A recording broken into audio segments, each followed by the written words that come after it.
I need a countdown. Do you want to do the countdown? Yeah, I'll give you a countdown. From 5? Yeah, 5's fine. All right, we're rolling in 5, 4, 3, 2, 1.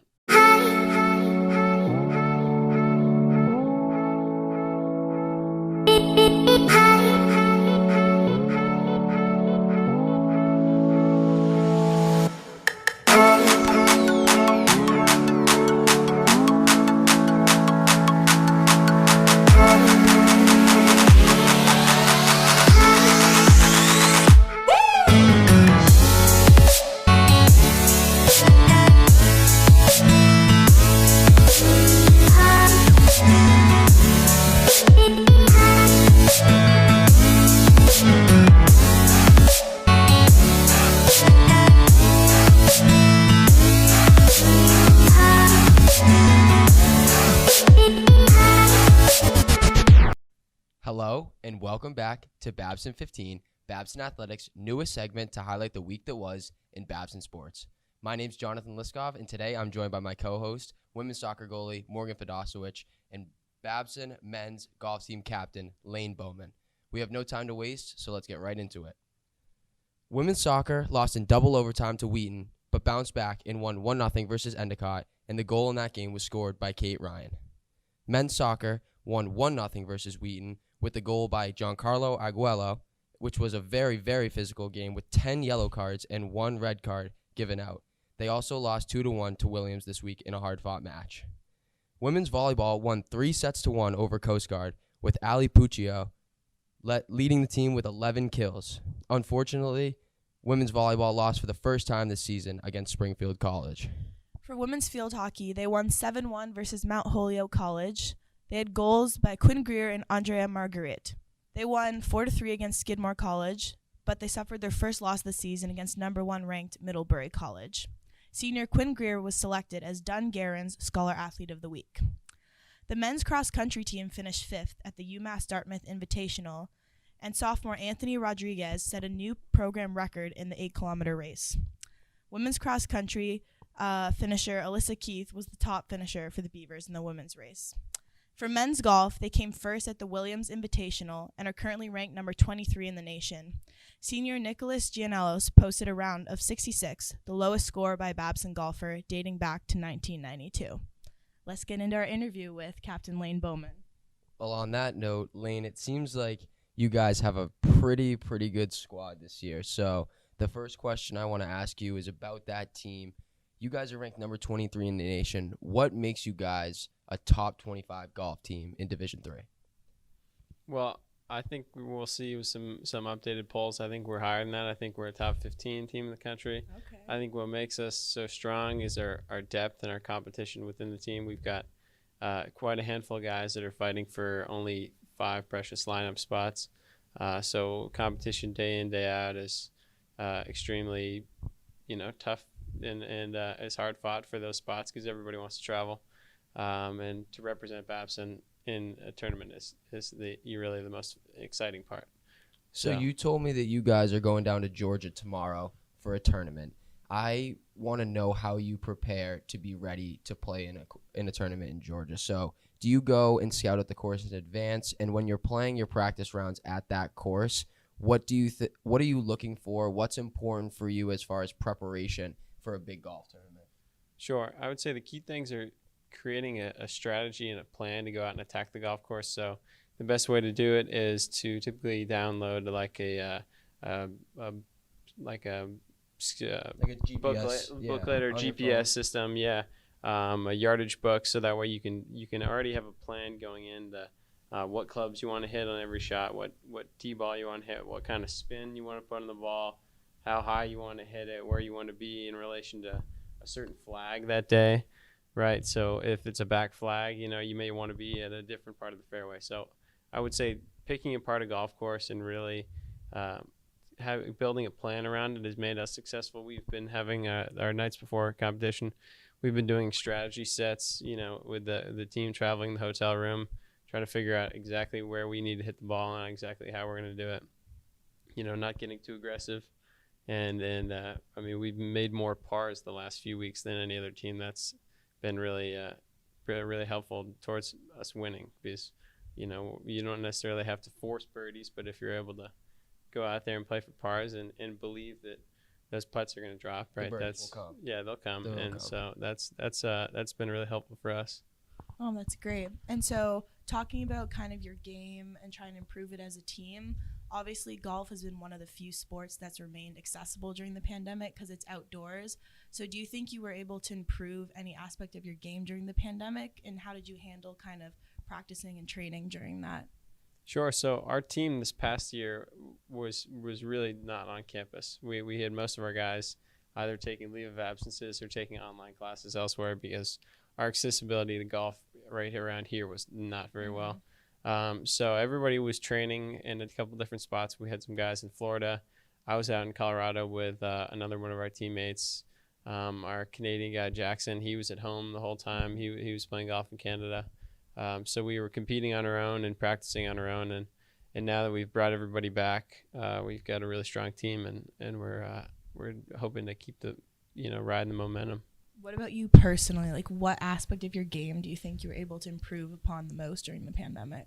That's a good question. I'd say probably my short game has gotten better. Just chipping around the greens, right? Because you're not going to hit every green. So you just, that delicate touch. I mean, I think that it's a combination of, dialing everything in, getting better and better, and then keep staying believing. You know what I mean? You can't, I don't believe you can fall into a slump if you just keep believing that the next one's going to go your way, right? Keep believing that good things are going to happen. That always helps. So you mentioned that you got to keep believing, and you kind of have to tap into that mental side of the game.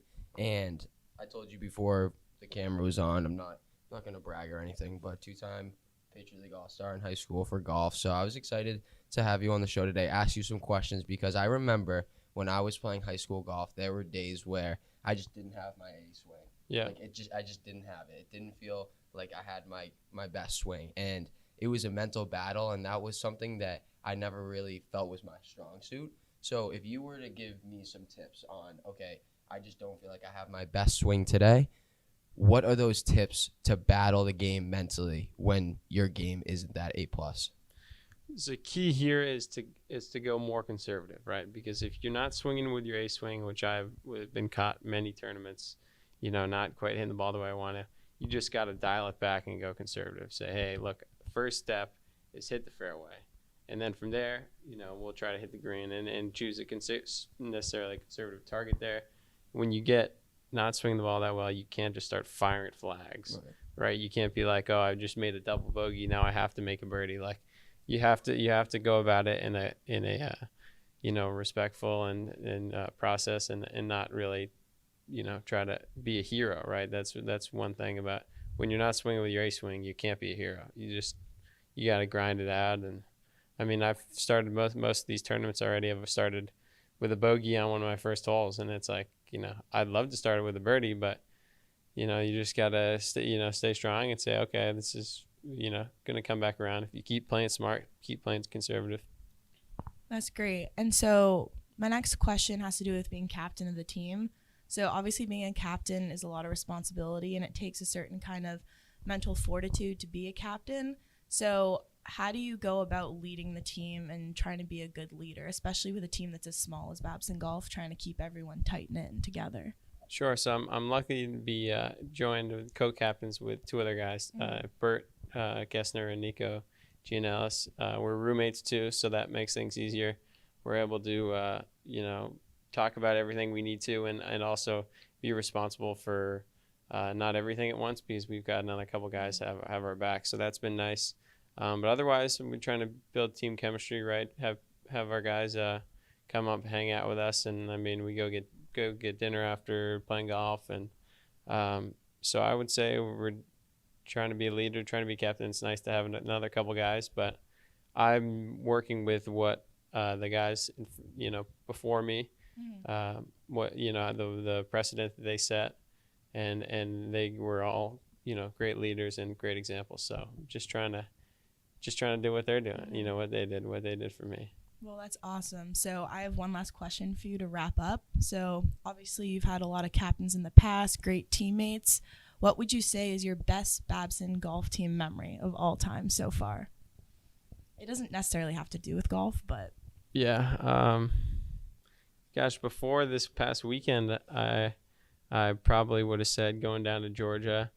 The first time we went down to this tournament, we're coming up this weekend.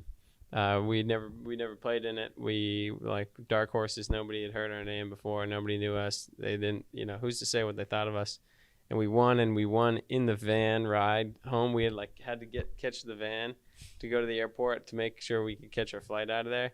And we were watching the live scoring, and we were like, these guys have to make a couple bogeys coming in, and I think we got it. And sure enough, we were like on our way to the airport, and we got updated like, yeah, we won, which is pretty cool. But I would say this past weekend at Williams, putting up a tournament scoring record and the team playing so well that my 73 was bumped this past weekend as the last score was like, pretty awesome feeling. It's a good feeling when your teammates have your back. Like yeah, when you don't necessarily have to go out there and shoot a 67 every day because you're gonna have depth, like you said. Yeah. That's important. And as Morgan said, we're gonna start wrapping up, and we thank you for coming on and answering some questions, especially because golf is something that a lot of people really like to do as a hobby. So to hear the competitive side of it is really cool because there's kind of the two sides of it. People play golf and they go out and have a good time, but it's more recreational. And then you have that level of competitive golf where it's almost like kind of two different sports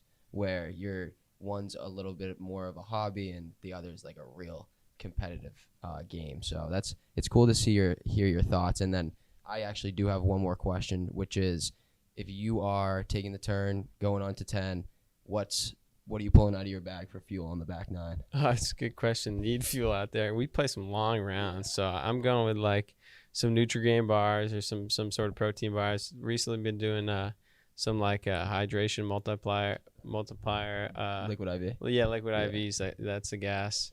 That just makes things a whole lot easier because in a 5-hour round, we're definitely run out of fuel. So, well, thanks for coming on the show, Lane, Thank you for having and me. thanks for watching, everybody. Good luck to the Babson golf team in Georgia. Bring it home. Appreciate it.